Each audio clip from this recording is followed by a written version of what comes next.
Hello my friends, my name is FJB, and today I will be covering my Fallschirmjäger Battalion 40 impressions suitable for the years 1988 to 1990. So we're going to be going from head to toe and then going into all the equipment that I have laid out here. To start things simple, we're going to go over my uniform first. So I am currently wearing a Model 5C jump uniform, which was issued out from 1986, I believe. 1986, and was replaced by the later Model 5D, which is the one with the loop for the UTV style ranks. A lot of times you'll see this as a transitional uniform. There's one or two photos floating around where it is the individual in the photo is wearing the shoulder boards as well as the UTV rank. I personally don't do that. I just have my shoulder boards mounted for the rank of Unteroffizier. So, yeah, simple enough. Going into the pants of my uniform, these are the same pants, Model 5C. On the right side, you will see the mounting point for the KM66 Paratrooper dagger, which I have laid out right here next to my bayonet. Pants didn't change very much. Obviously, as you can see, they have reinforced knees, a couple of pockets up here, and then 2 pockets on the front, and I believe it's, only 1 pocket on the back. So, going into the boots, the ones I have on currently are the Czech M90 boots, and the only reason I have these on instead of my 4th pattern Paratrooper boots is because my other boots have the sole is coming off of them, which is a very common issue with those boots from what I've heard from other collectors. Moving into equipment, here we have my combat vest and my beret. So on my beret here, you'll see that it is a very simple hammer and compass and a paratrooper's badge. So this type of beret was issued out from 1986 for conscripts all the way until the end, or the fall of East Germany. And so the only difference being between these two, or this beret, and the earlier patterns is that it has this flash. This flash and the liner is a bit different, as you can see here. It has a little size 2 marker up on the top. With the combat vest, this is a Model 5. So normally from 1986, around that time frame, you would have a vest with clips on the back. With this one, being a Model 5 vest, it has the UTV style loops for the chemical suit. On this vest, as you can see, there is a variety of pouches. Some of them being general purpose, other of them do have specific purposes. As you can tell, obviously, you have a magazine pouch here. Here is your gas mask pouch, which is then connected to your filter by a hose that would run into here. And this is where you'd store your gas mask filter with the hose running through here and it clipped around it using this. On the back of this vest, you have 3 pouches. Now, these are general purpose pouches. You can put whatever you like in them. Personally, I like to put my rain jacket in this pouch with either my cleaning kit or something else, just so it's easily accessible. In this one, I'll normally keep my first aid kit, and mostly just my first aid kit. That's about all I can fit in there. In this final pouch, I'll keep my tube scarf, standard issue tube scarf, and my stereo, if the event allows me to carry my stereo. If not, then I'll put a hand grenade or 2 in there just to have that capability.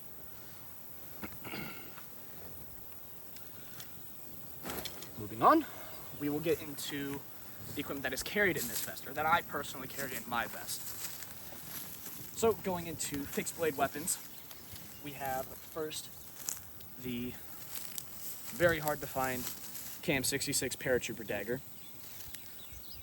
I'm not entirely sure which model this one is specifically, but the serial number on it is 2764, so I'm assuming it's an earlier knife. As you know, this is carried right here, and it's clipped into place with this button.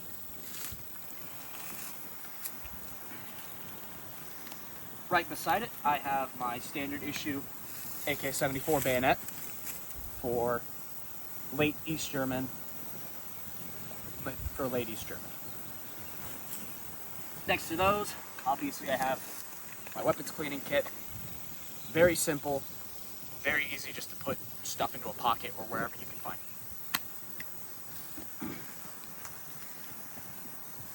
Stereo headphones for my little cassette deck that I have down here.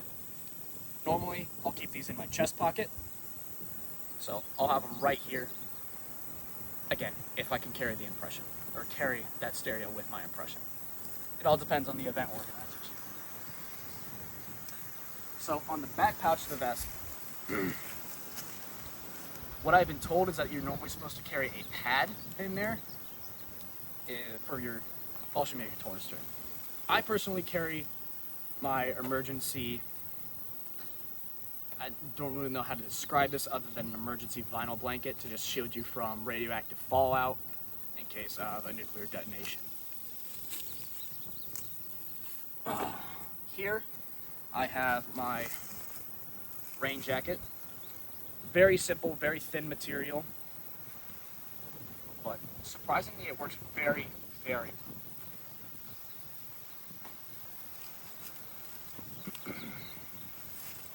Moving on, here is the first aid kit I told you about. This was a gift from my friend UTV Matza,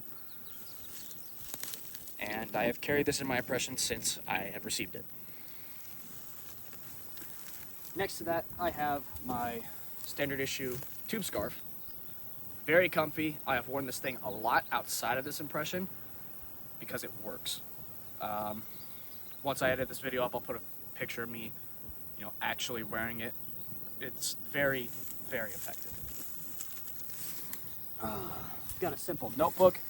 This is just a placeholder for now because this is mostly just work notes. And then right here is something that took me a little bit longer than I thought it would to find, but this is a Quasar stereo deck from the Soviet Union in the 1980s. Now, I'm not entirely sure how rare these are nowadays, but it took me a very long time to find a stereo deck that was made in the Soviet Union at that time.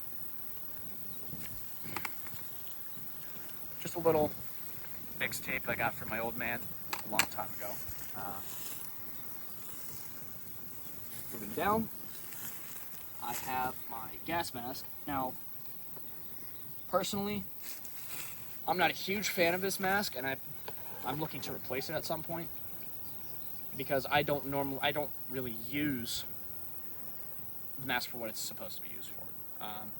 It's nice to have because it has these two forward-facing lenses, which is nice to if you're trying to use binoculars or optic. And it also has a voice diaphragm. If you need to talk through radio, voice diaphragm's very buzzy. That's very common for old voice diaphragms on masks. Obviously, like I was saying, you have the hose that runs from the gas mask over to the filter, which would be sitting like this while you're wearing your uniform. Next to that, very simple. Everybody who has an NBA impression in any sense has one of these. It's just a standard canteen. Now, where I personally like to carry this is if I am not carrying the rest of my Seaburn gear, I will carry this in the second pouch next to the filter so it's covered and it can stay somewhat cool. And I won't have to worry about dragging it along getting caught on anything. Finally, we have the 4 magazines. Just 4 simple East German Bakelite magazines. They go in the magazine pouch on the right side of the combat vest. Moving back up to the top,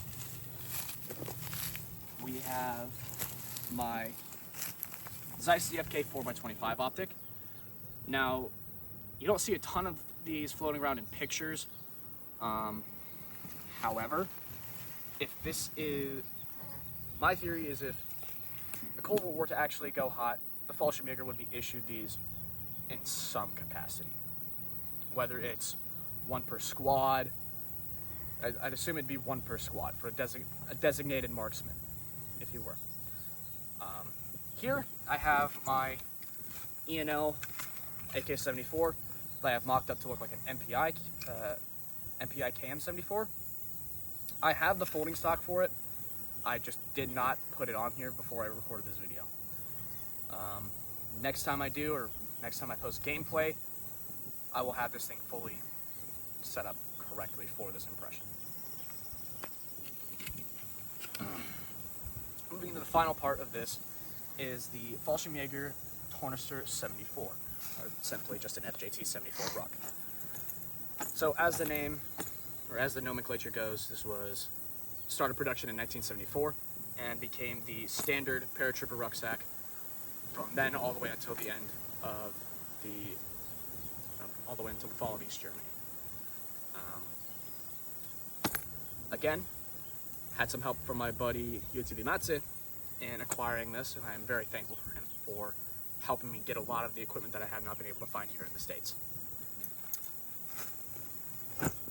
In this ruck, you would have everything that I have down here and then some. So to put it simply, you'd keep your Zeltbahn.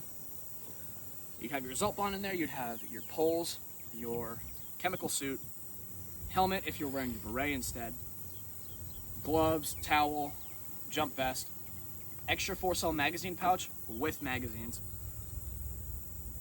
your entrenching tool, and then your mess kit. So moving into a bit of a deeper dive into the contents of this pack. Here I've got my WZ-63 Paratrooper helmet. This is a Polish helmet that was purchased in vast quantities by the East Germans for their paratroopers. So it looks, personally I think it looks very ridiculous when you're wearing it. It makes your head look like an egg. But for what it is, and given the time it was issued out, it's a very good helmet. Very, very good helmet. Normally you'd have a camo net over it. I lost my camo net, so I need to get another one. Down here, you have the very simple E-tool. Nothing fancy, it's just a shovel. You can also use it to beat somebody to death if you want. And in the training videos, you'll see there is a segment of time that they use to train with these as weapons. Finish things up, we have standard 4-cell AK-74 magazine pouch. Normally I put this on the top of my ruck just so it's easily accessible if I need to get a hold of extra ammo. And then finally, we have the jump sweater. So, to be perfectly transparent, this is not an original jump sweater. This is one that I got from a family member, and it is a very simple button-up turtleneck gray sweater. It looks close enough to where I can pass it off at events until I get a real one, but I do intend on getting one very soon. In most of my photos that you see on my Instagram page, I am wearing this. That's just because it's comfortable, and where I used to live, it was very cold. So, obvious discrepancies with this kit. It's not perfect, but I am working on making it better. So, that should conclude today's kit breakdown. Thank you for your time. Have a wonderful day. So, after the kit breakdown, this is what everything looks like when it is worn in a proper fashion. So obviously I have my rifle slinged across my chest. Not the standard, but this is just so I can use my hands to talk. Got my KM66 back in its carrier pouch. Have my bayonet and gas mask. And then all the stuff I have back in my pockets. I've got my beret on. And then finally, I have my FJT-74 ruck packed and ready to move for a simulated patrol.